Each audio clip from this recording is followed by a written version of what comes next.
I claim not the creation of Gielinor.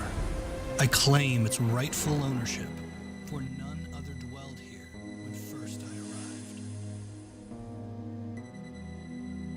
And thus this world was given a name, Gielinor. From the humble beginnings of baking a cake to the legendary feats of combat with ancient dragons, Gielinor is brimming with mystery and adventure. And this library is filled with the echoes of those tales, just begging to be told once more.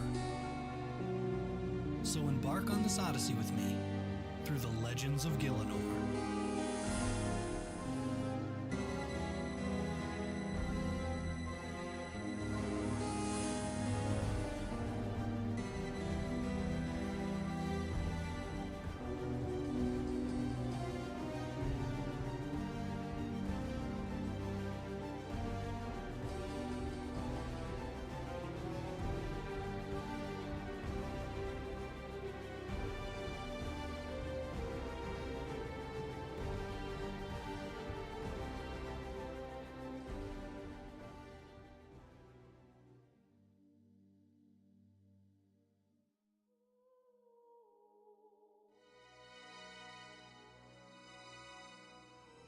Our story begins roughly 8,000 years ago when a wandering god stumbled upon a desolate but promising rock.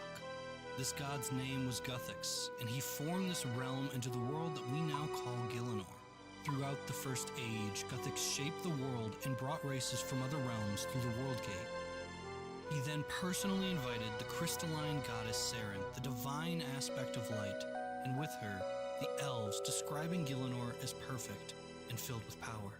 Seren had extended the elves' lifespan by millennia with her essence through the Song of Creation, though causing them to be bound to her forever, dying in immense pain if they were away from her for too long. And so she took Guthix up on his offer to come to Gielinor, in hopes that this power might dispel the curse, eventually settling in the lands of Tyrannid and creating the massive crystal city of Prifddinas to remind them of their old home. Throughout the millennia, Guthix continues to shape Gielinor and originating new creatures. By the Second Age, Guthix had entered a deep slumber, sealing the World Gate, and with his absence, a slew of new gods began to set foot onto Gielinor. Saradomin, the god of order and wisdom, arrives on Intrana, bringing with him the Icene and the Centaurs, and conquering much of the land known today as Morytania, establishing the Holy Kingdom of Hallowvale. Zaros, the divine aspect of darkness, arrives with his demonic and vampiric followers, establishing a vast empire with its capital of Sentinsen, widely regarded as the most advanced settlement of its time. Armadil, the god of justice and law, brings with him an army of Aviances ruling the skies and parts of Kandarin. Tumikin and Elidinus, the Menethite gods of the sun and fertility, fall in love by the river Elid, giving birth to the demigods Icthlorin and Amasket. Tumikin also creates the deities Atmukin, Krondis, Het, and Scabarus. This pantheon of Menethite deities together rule over the Caridian lands. All of these new gods were rapidly gaining followers and claiming territory, and as such, wars broke out. The Great Caridian-Zarosian War was one such conflict sparked by the fears of the Zarosian Empire expanding into the Caridian territory.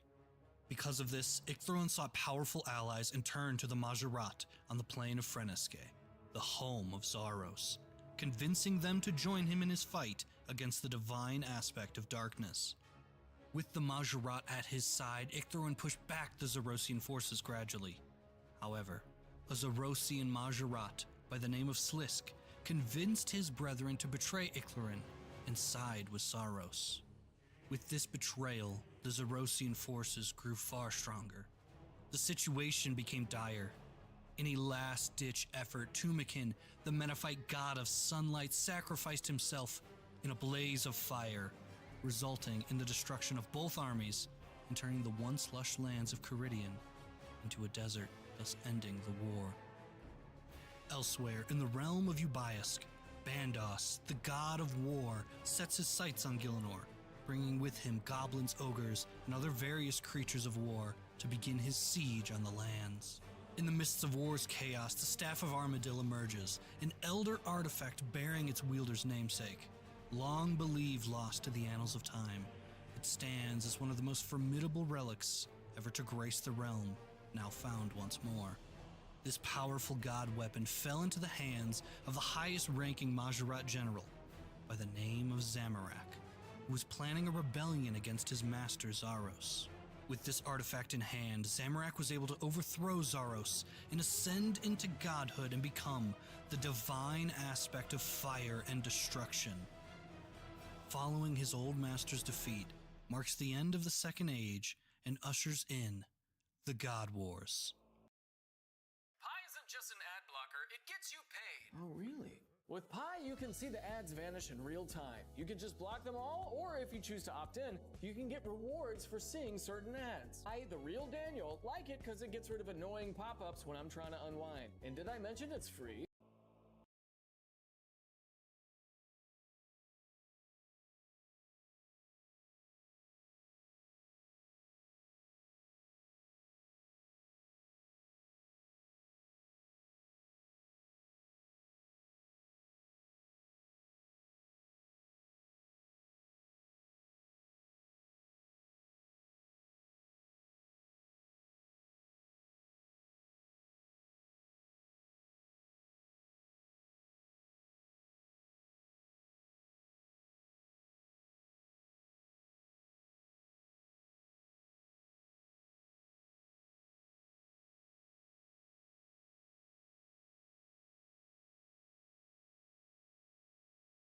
Saradomists and Zamorakians, ending with the total eradication of any mention of Zaros and the imprisonment of a Zarosian priest by the name of Azanadra.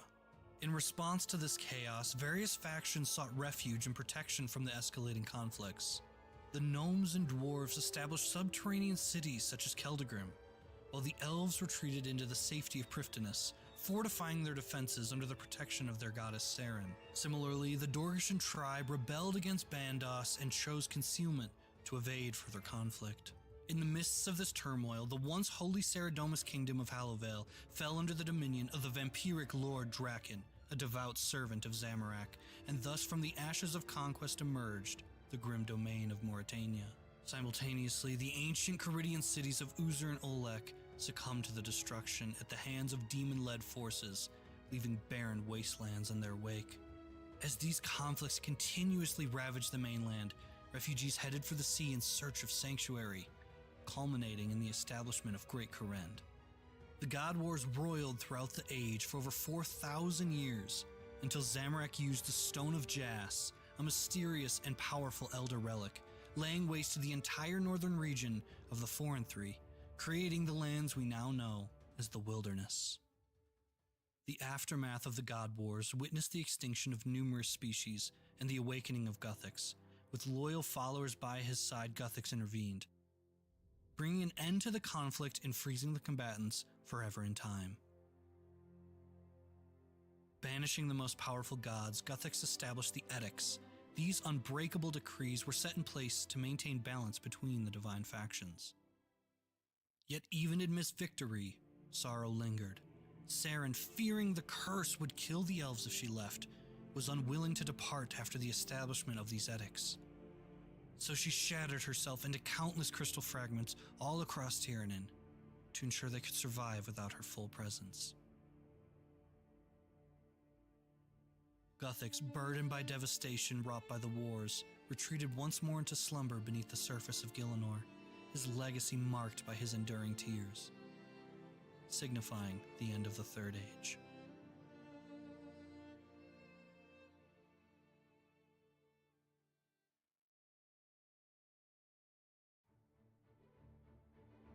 The Fourth Age, also known as the Age of Mortals, was when the survivors of the God Wars began to rebuild and flourish amongst the world. Civilizations and races all over Gielinor began to unfold, each with its own trials and triumphs, shaping the world in their image without the divine beings ruling over them. Humanity, once scattered in barbaric tribes, began to coalesce into permanent settlements and mighty cities. Meanwhile, the gnomes emerged from hiding after the God Wars, only to face threats from the remaining barbaric human tribes. The planting of the Grand Tree marked a resurgence of gnome civilization and the dawn of their technological advancement. However, the goblins, left leaderless after Bandos's banishment, plunged into chaos. Internal strife and conflicts with other races threatened their very existence. But a promising vision of a chosen commander halted their descent into oblivion, leading to the construction of a temple and the formulation of the goblin legends and commandments. The dwarves, thriving beneath the surface in their great city of Celtigrim, experienced many technological advancements under the Consortium's leadership. However, their interactions with the surface world would remain limited. Expanding beyond Tiernan, the elves ruled significant territories in modern-day Kandarin during this time. However, their influence extended far beyond just their forested realms. Yet amidst the rise of civilizations, darkness loomed in the land of Morytania. Under Lord Draken's tyrannical rule, vampires enslaved the land, imposing blood tithes on its helpless inhabitants. Throughout this age, key events began to unfold, shaping the destiny of Gielinor. From the establishment of non-aggression pacts between races to the rediscovery of ancient powers like runecrafting, each event left its mark on the world. As the Fourth Age drew to a close, the stage was set for further transformation as these mighty civilizations continued to grow and flourish. And that brings us to our current age, where a tapestry of new stories begin to unfold. So, what legend would you like to hear next?